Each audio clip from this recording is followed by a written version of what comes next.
I just want to point out, Jimmy's going to go bye-bye. Like, they're going to negotiate an exit. He's done. Nobody wants to see his face again back on the air. You have people calling up their affiliates from all over the country. Okay, so Sinclair's like, wait a second, we're pulling this. Nexstar was like, we're pulling this. And I know people, Nexstar's up for some approval on an FCC deal. It doesn't change the fact that what happens when all those people start emailing and calling up the local channel and they're like, what just happened? And they're upset. The affiliates respond to that. I know, I've worked at an affiliate before. When you start getting phone calls in because of something the network did or something you did, they actually pay attention to that.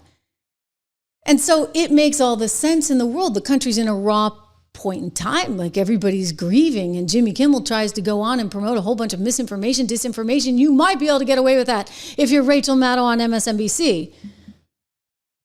Although that's getting increasingly debatable. We will discuss that.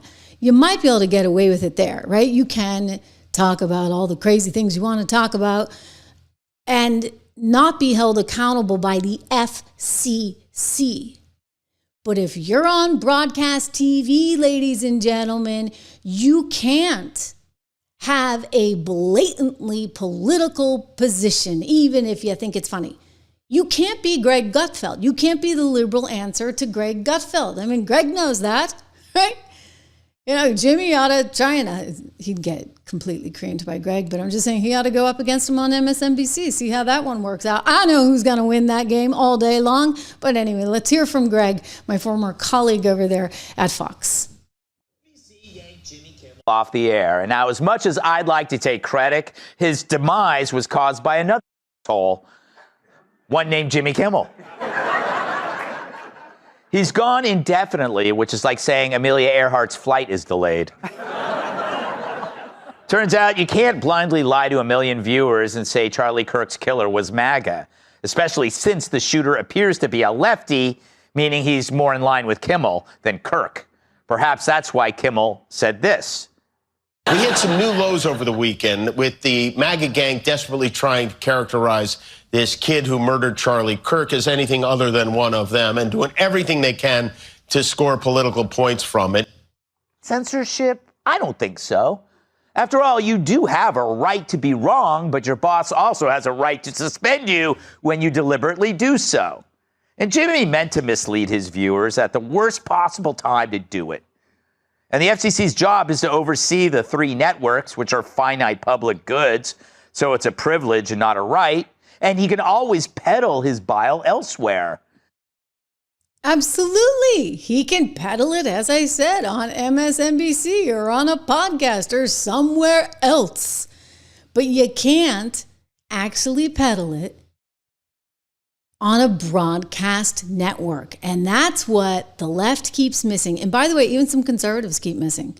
I've talked to some very, very smart conservatives, and they're like, oh, this is it's taking it too far. It's taking it too far. And I'm like, here's what you guys don't understand. Like, there's a law in the book, right? Like, you have to serve the community interest. It's not serving the community interest when you're promoting misinformation and disinformation. This is not about free speech. He can go do this show over on cable all day long. But the morons on the left, they either don't understand this or they're manipulating facts to serve them. They want, oh my gosh, this is the end of the First Amendment. No, it's not.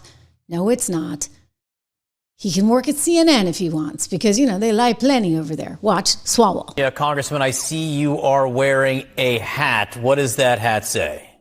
You're damn right I am, John. I was a guest on the Jimmy Kimmel show. He, every night, has a right to come into any house that wants to watch and entertain Americans. No, he doesn't, okay? He doesn't have that right. He absolutely doesn't. Not if he's promoting misinformation, disinformation, or if he's consistently 99.9% of the time going after one person and one person only. If he suffers from massive TDS, he needs to go to CNN or MSNBC or go over to YouTube.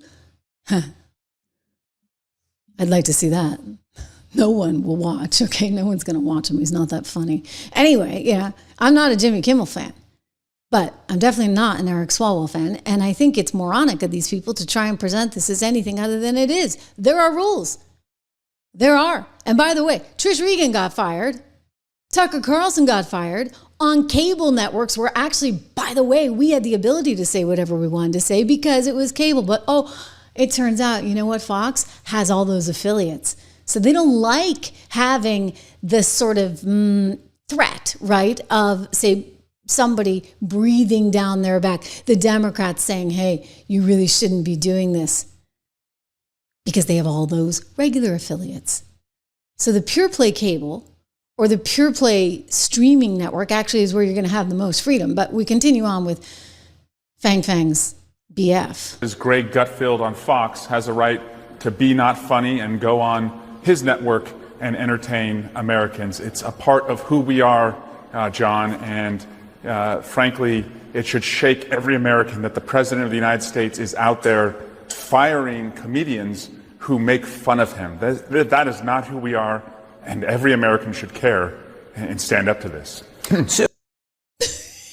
the CNN guy, who I think is a pretty decent pedigree from some decent schools, he's like, yeah, I mean, like, they're just buying it. They're like little lapdogs. They're soaking it all up instead of saying, well, gee, actually, don't you think, and that guy worked at ABC, so he ought to know this better. Don't you think that broadcast and cable are two totally different animals, and how they're governed is actually extremely different, because the cable companies don't have to go and say, hey, FCC, can we have a broadcast license? Totally different business. And this is what Brandon Carr has been trying to communicate. For whatever reason, the last 10 years, I'm telling you, ever since Donald Trump walked down that elevator, right? Ever since then, they've just gone off their rocker and they've been completely crazed and filled with TDS. And somehow that's been allowed on network television, which is weird. I get it on cable, okay? So you have Fox and Newsmax on one side and CNN and MSNBC on the other. But you can't do that in network TV. You know, when you look at the conduct that has taken place by Jimmy Kimmel, it appears to be some of the sickest conduct possible.